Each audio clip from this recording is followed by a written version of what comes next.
welcome to the third installment in our North Carolina's Candid Critters Catching Carnivores webinar series, where we'll be talking about the mysterious and elusive bobcat. We are your hosts. I'm Ariel Parsons from the North Carolina Museum of Natural Sciences and North Carolina State University. Hi, I'm Lisa Gatens. I'm here at the Museum of Natural Sciences. So Lisa, so far in our webinar series, we've talked about coyotes and black bears, and next month we'll be talking about foxes, gray foxes and red foxes. And having spent a lot of time in the woods over the years, I have been able to fortunately see all of those species in the flesh with my own eyes. Same. I have never seen a bobcat before. Same here. Except on a camera trap. And I think that that's really typical when I talk to people that spend a lot of time in the woods. That is one of the only species that they say, you know what, I know they're here, they're very common, never ever seen them. And so as a result, bobcats have kind of this air of mystery about them that has endured. And so we're going to spend some time today dispelling some of the mystery of bobcats, but they're going to retain plenty of that mystery because we just don't know a heck of a lot about them, and they're not particularly well studied, especially here in the Southeast. And so we're going to talk about what we do know about them, but also about the things that we don't know about them and what we're hoping to learn through the North Carolina's Candid Critters program. So we'll start with the Bobcat Basics. What is a bobcat? What do they look like? And how can we tell when an animal is a bobcat and not something different? So I love this picture from Moore County. I do too. It's beautiful. You know, it's kind of posing bobcat, and you can see some of the really characteristic features of the bobcat. Of course, the bobtail, which is how they get their name, but also that speckled pattern on that tawny coat. So that speckling and the spots sometimes can be, with this bobcat, it's not really clear, that speckling, so the coat and the speckles are kind of mixed together and not really contrasting as much as you might find with bobcats in other parts of the country. Right, this is more subtle. But bobcats in other parts of the country have more contrast, and so you can really tell the pattern of the spots and actually use that to identify them individually, kind of like a fingerprint. Right. And in that way, we can actually estimate population size, which is great. But I've found that most of our bobcats here in North Carolina have this more subtle speckling, which makes them difficult to identify. And we can add the complication of lots of bobcats that don't have spots at all, or seemingly don't have obvious spots to us. And so being able to identify bobcats here in North Carolina is a challenge that we have not been able to rise above as yet in the North Carolina's Candid Critters project. Besides the speckling, which has a lot of variation, bobcats also vary a lot in their coloring. And so we've got here two, pretty different examples of coloring on bobcats. We've got really light color, which is more typical of the arid regions of the country. And then we've got the darker colors that is more typical of the more forested, heavily forested regions, especially in the north, where it's a little bit colder. They tend to be a little bit darker up there. And we even have some examples of melanistic bobcats, so completely black bobcats, not from this state that I'm aware of, that we're aware of, but some instances in Florida, the Midwest, and southern Canada as well. Now, there's all this variation in speckling and pattern and coloration, but one thing that's really consistent, which you can see really well in this picture of the lighter colored bobcat, is the barring on the legs. They have these black, very clear black bars on the insides of their legs that will set them, even in the midst of all that variation, that will set them apart from other species. Now, what other species, you ask, could we possibly confuse the bobcat with? Generally, we're talking about the domestic cat, right? We really don't have any other felines in this state that are, anywhere remotely like the bobcat. But we can get some confusion with larger domestic cats. In general, bobcats are twice the size of your average domestic cat. So they average about 20 pounds. Domestic cats average about 10 pounds. You can get some big guys, but you can also get some big bobcats. I think the maximum is about 33 pounds that has been recorded. So these are, I would say, large, or maybe we should say robust, medium-sized cats. Right. They are very thick and muscular compared to a domestic cat. And so the way that they kind of carry themselves, the way their body looks, is another way to tell them apart. But it's very difficult, of course, unless you happen to have a domestic cat next to your picture of a bobcat. It's very difficult to know. We don't have these convenient silhouettes everywhere. So there are some other ways that you can tell a bobcat from a domestic cat, besides the leg barring that I talked about. There's also, of course, the bobtail. Right. all bobcats have a bobtail. It's about 5 inches long. They're born with it. It's not any sort of injury. And those bobtails tend to have rings, black rings near the bottom. But, of course, there are some domestic cats that also have a bobtail, so not a perfect identifier. Then we've also got this ruff. The ruff is, what did you call it? Sideburns? Sideburns, yeah. So it's like little whiskers, like very thick whiskers that hang down from their jaw. And it's actually really expressive. So if they're feeling, agitated, it might slick back a little bit. And if they're feeling curious about something, it might kind of puff forward. And so it's actually a really great display of body language on that they have that ability. But of course, there are cats that also have ruffs that are similar. That's right. I'm thinking of like a Maine Coon cat, if you're familiar with that breed. So again, not a perfect identifier. This is my preferred identifier. Of course, I like to have everything.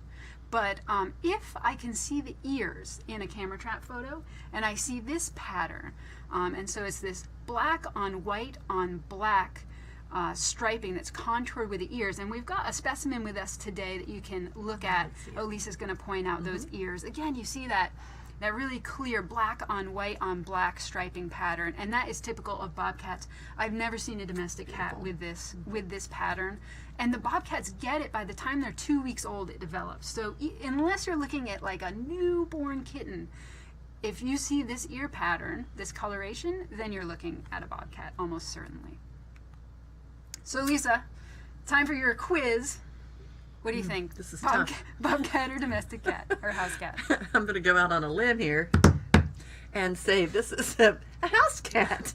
But curiously, it has little light patches on the ear, not white patches. It's but not as black. contrasting. No, Yeah, you would need it to be. It's and really maybe black on a white. little speckled coat pattern and a very, very short tail. But as it turns out, this is my kitten Bobby. Oh, you cheated, yeah. And so Bobby was born with His very short tail. He was born with a short tail, so some cats do have that. So going by the ears certainly, I think is more consistent. So Bobby is one of my kittens, and he's an indoor cat. He stays inside all the time, and so I know what he eats. He has a very controlled diet. I have access, or I control access to what he eats. However, bobcats You are don't a different control story. a I do not bobcat control diet? what bobcats eat. Bobcats control what they eat, and they're right. obligate carnivores. They are meat eaters, and throughout their range, they primarily will feed on rabbits, squirrels, and other mammals that are about that size. In the southeast and certainly in North Carolina, where cotton rats, a native, very common native very small common, mammal, yeah. they'll eat a lot of cotton rats. So mammals at about that Do size. they ever take anything larger than that, though? Well, Like- they might. Oh. So they do sometimes take fawns. Oh, okay. Fawn would not be too much, and especially when it's sort of in its hiding place. And if a bobcat comes upon one, if the opportunity presents take the itself, it's opportunity. going to take the fawn. But I'm thinking a large, full-grown deer. These are solitary hunters, right? They are. They can't pack hunt like, say, wolves that could take down a much full-grown larger, deer, right. yeah, or animals much larger than themselves. Right. That's right. They are solitary, except for one point in their life, and we can talk about that more in a little bit. It's not advantageous for them to try to take down an a lot of animal work. that's so much bigger than them. This was actually captured at Prairie I love Ridge, this which picture. is a museum property in Raleigh, just near downtown. You can clearly see the deer in that opening between the shrubs there, and to the left, in front of that little cluster of shrubs, is a bobcat. He's hiding. So they're both aware. Each is aware that the other is there. This bobcat is not going to try to take this deer down. It would cost way too much for him. Right. He would use way too much energy to try to do And he that. probably wouldn't be successful as aware. I would think as aware of that deer, that deer is of him. It would bolt Right. in a second, and Absolutely. they're very fast. Yeah. So when bobcats do take full-grown adult whitetail deer, they've come across roadkill. They might come across a deer that's been shot, So injured, but they not do- recovered from a hunter. So they do scavenge. Yes, they'll then. take those, That's and then surprising. Yeah. they'll cache that carcass and return to it several days to feed on it. They might take a deer that's bedded, in which case it would be a quick ambush. Right. It's not going to, if You the would deer never jumps see up it and runs, coming. it's not going to chase it, but it would be a quick ambush hunt. Other diet studies have also shown that they really don't prey on ground-dwelling birds, and so maybe this explains why the bobcat is crossing the road just a little ways from this turkey that happens to be in the road. Neither is paying much attention to the other, and so the turkey is probably aware that this large predator is present. It's in the vicinity, but maybe not too concerned about it. The bobcat seems to be on a mission. Maybe it's returning to a den where it has a litter of kittens. Kittens? Could be. So let's talk a little bit about reproduction in bobcats. So we've said that they're solitary. They come together, males and females come together to mate. That's it. Right. And the rest of the time they spend their time apart. Females are reproductively mature at 1 year. Okay, which is typical of other carnivores that we've learned about. Yeah. And males, like is common, mature much more slowly, and are not reproductively mature until they're 2. They mate in late winter, early spring. Gestation lasts about 2 months. That's the length of the pregnancy. And so kittens are born in spring or early summer. So we're getting close. That's right. We should have We're kittens right on the then, right? landscape right now. So it'll be real exciting to see in pictures that are coming in now from Candid Critters, if we have some kittens out there on the Yeah, landscape, it's the like this season. little guy. They, at about 4 weeks of age, they are going to leave the den and start exploring on their own. Ooh, trouble. Oh my gosh. And so then they're going to stick with their moms for a year. But they start hunting on their own at about 4 months. They're completely weaned at 2 months. They're out hunting, but they're, Are they staying with their mother, though, at that time? they are. They're, Oh, yeah. You have this cool video. That's right. So we have this video of a mother with 2 pretty large cubs, and if you look at the date, this is September. These guys are near. This is their first fall. I'm sorry, I can hit it. No, I'll do it.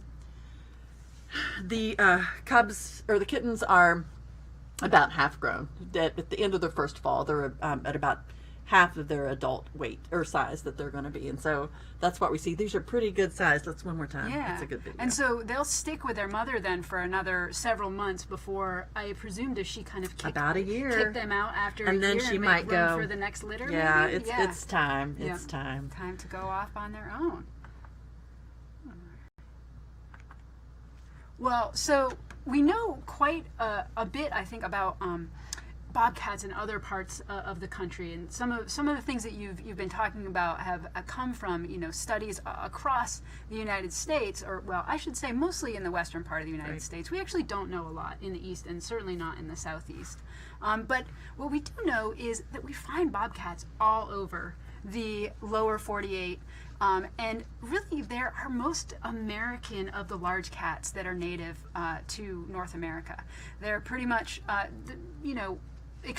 shouldn't say exclusively in the United States, but their distribution into Canada is not very wide, and then they do reach down into Mexico. But compared to their close cousin, the Canada lynx, which is almost exclusively Canadian, as their name would suggest, and then of course there is the infamous mountain lion, which is, as of right now, distributed that we know of in the western part of North America, with a pocket in Florida, of course, the Florida panther. Right. But as far as we have evidence, the mountain lion does not extend to the eastern part of North America. And so bobcats are really everywhere across the United States, and they are everywhere across North Carolina. So these are this represents where we have actually detected bobcats across the state, and it's not in all 100 counties, but we do know from other data from hunting and trapping that they definitely do occur in all 100 counties of the state. So we're hoping as the project goes on that we'll start filling in some of these counties and filling in some of these gaps. But what we're finding is that we most commonly detect bobcats in the mountains or on the coast. That's right. Yeah, and so those are, usually areas, and usually where we detect them are areas where there are few humans. There's relatively low human activity. But this is in stark contrast to western bobcats, which have become relatively adept at using suburban areas. And so here's a bobcat just strolling down an urban street in Texas. And then we've got this picture, which I love, of a bobcat in someone's front yard in a Southern California subdivision. And this is not an uncommon sight to see out west. But here in the southeast, and certainly in North Carolina, we almost never hear reports of bobcats in suburban areas. But we know they're here. We have detected them on our cameras in different pretty suburban areas of the triangle. But again, they're hardly ever seen. But we do have proof that they're here. Here's a video that I love from Piedmont Wildlife Center in Durham of a bobcat coming out. It's the evening. In the winter, he's kind of looking around, scoping it out, making sure it's safe, and then wanders off. And this looks like a young bobcat. It does look like, and so this is January, so it was probably born the previous spring. So it's almost a year old. Just Still going a young off on their own. animal. And I find carnivores that reach this point of their life are usually kind of bolder than they have any right to be, doing things that maybe they shouldn't. But the fact is that they're here. But why is it that we rarely see them? Well, we rarely see them because they're secretive, they're very elusive, and I love one of the old names that was associated with this species, the woods ghost. And that is the sound of the woods ghost. That's the sound of the woods ghost, and the name, isn't that fun? The name comes really in fun. part from this strange sound that people might have heard and not had any idea what it was. I mean, it sounds I think they like- would think that a cat would not make a sound like that. But also because they are so elusive and so secretive, and they're in the woods, they're in these forested environments in the east, and that's certainly the case for North Carolina. And so they're so excellently camouflaged, they avoid people, and so even though they're everywhere, we just don't see them. And here's another one of our a picture from another camera in Haywood County. The previous one was from McDowell. And honestly, when you first looked at these slides, how long had did to it look take you to twice. spot the bobcat? And they're just so well camouflaged. Even though the spotting is more subtle in these guys, the dappled sunlight through the forest really makes them just so well camouflaged. They're just so well suited for this rural, wooded, urban, or wooded life. Yeah. And so another reason that even though they're everywhere, that we might not encounter them is because of the hours they keep. This graph shows activity patterns of humans and bobcats, and these are from camera detections from Candid Critters, all across from the project thus far. And on the bottom of the graph, it shows the time of day with noon at the middle. The dotted line is when we see humans on cameras, and the solid line is bobcat detections. And as you might not be terribly surprised, the humans, most of our detections are during the middle of the day. The bobcats are nocturnal, they're active at night, but particularly they're crepuscular, and that means they're active at the periods around dawn and dusk, and that's what those peaks show around just before 6 in the morning and around 6 at night. This is when they're most likely to be out and about on the landscape. Now, if you look at the bottom of the graph, that shaded area is when humans and bobcats are both active at the same time, when the times that we've detected them. So it's not impossible to see one. So why have neither you nor I seen one when we're out in the woods? Question. So this starts right off. There's the bobcat at 6:59, and about a minute later, a man and his dog. This is at 6:59 a.m. This is another camera in McDowell County, and the bobcat is quickly moving along the trail. No doubt this bobcat is aware that this man and his dog are coming. There's no doubt. Right. The man and the dog have no idea this bobcat just crossed the trail in front of them. The bobcat is doing its thing. It is not trying to interact with this man walking his dog. That's not what the bobcat is out there for. So even though we might share the trail and be on it 1 minute apart, we're still not likely to see them. They're just so elusive. They don't want to interact with us. They want to do their thing and not really have much to do with humans. So in terms of kind of, people often think about risk of human-wildlife interactions or risk to pets or livestock by carnivores. It seems like bobcats want nothing to do with us, and that risk is very low. It is so low, so low. So we know some things about bobcats, as we've been talking about, from different parts of the country. But again, we see them very rarely. We have, in North Carolina, studied them very rarely. Right. And so they remain, especially in our state, quite mysterious. So we're just going to talk about some of the things that we have studied. And really, I can think of a handful of studies only on bobcats here in North Carolina. And several of those studies have focused on the diet. And Lisa already talked about the diet of bobcats, what we know of them across their range. And we found that the diet in North Carolina bobcats is no different. It's mostly, we're talking squirrels and cottontails. Your cotton rats, of course, is a big thing for them. And then your occasional, bigger fare like this is a picture from Allegheny County with a possum in its mouth, which we relatively rarely see, but still definitely happens. Besides these diet studies, really all that's been done is what we've been doing as part of the Candid Critters Project and other projects related to Candid Critters with camera traps here in North Carolina. And one thing that we have found is that we've seen some evidence of competition between bobcats and red foxes in small patches of forest in suburban or in and around suburban areas. And so it seems like probably because they've got a fair amount of diet overlap and they're of similar size, that they're just not tolerant of each other in these small little bits of habitat, that it's either one or the other and they can't share it. And so that's been a really interesting finding. Along those same lines, what we're interested in going forwards as part of the Candid Critters Project as we collect data is the classic dog versus cat conundrum. So we've talked about in our past webinars that coyotes are relatively recent arrivals to the state, but bobcats have been here all along since, I don't know, talk to a paleontologist, I'm not sure, but a long time.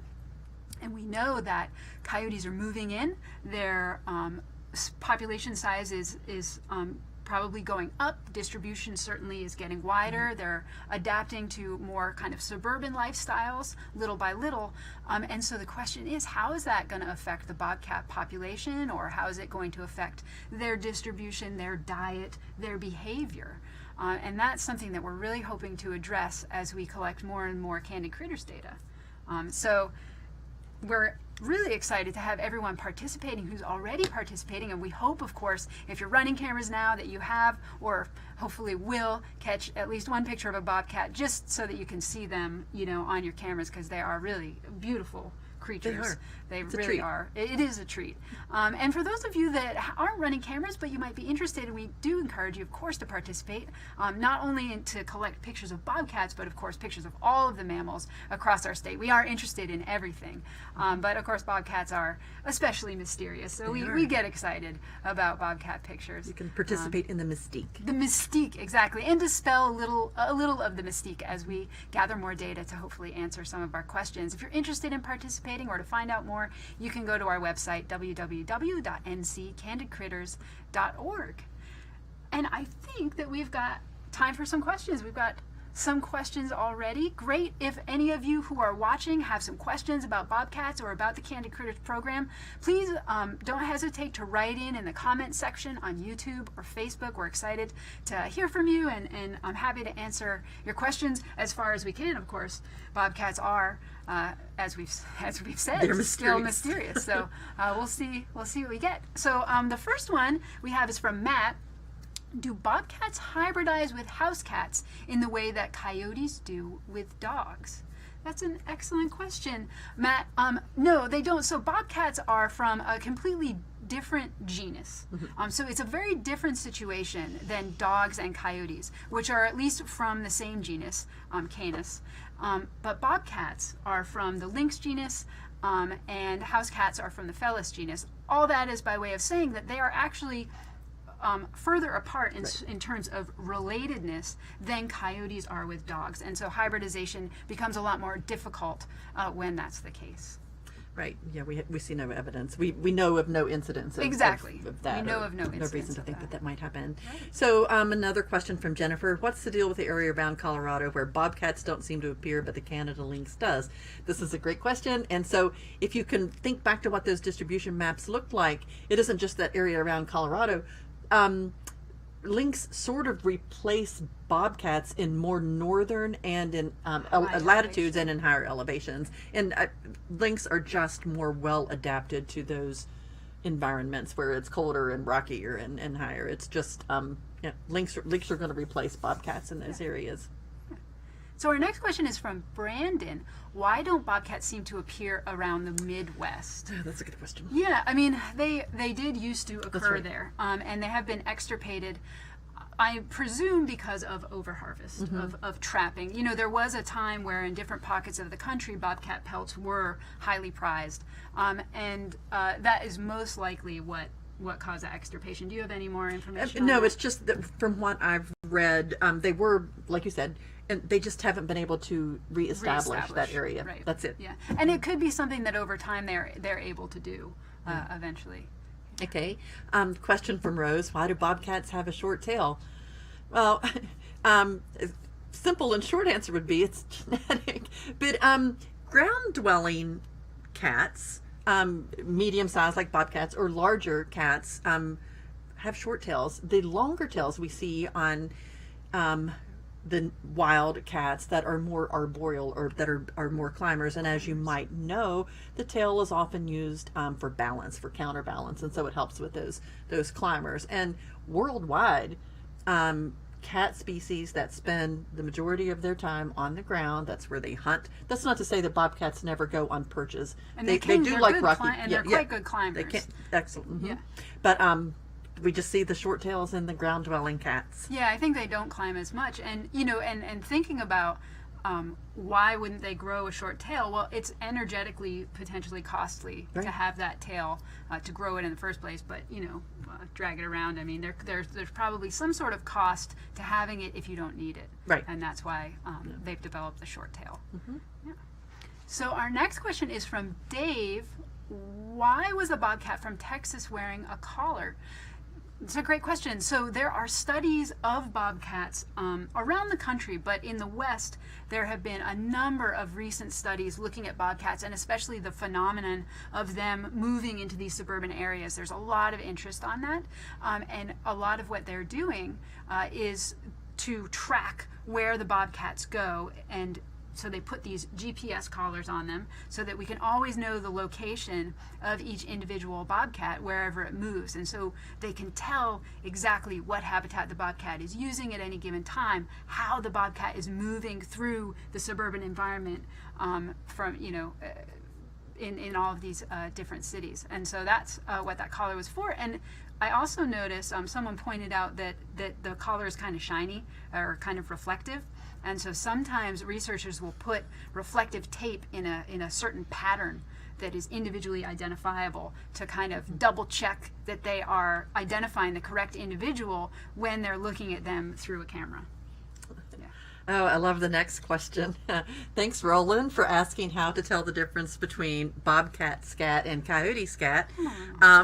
So, like domestic cats, bobcats are going to have tapered turds on one end. That's not the scientific term. It is. And they're going to be a little smaller. Do you have anything to add? Well, and also, just because the diet is different, Right. you could expect to see more, you know, fruits and, you know, different kind of items, in more varied items in coyote scat compared to the bobcat scat, which is going to be mostly, you know, hair and bone and meat byproduct. Yeah.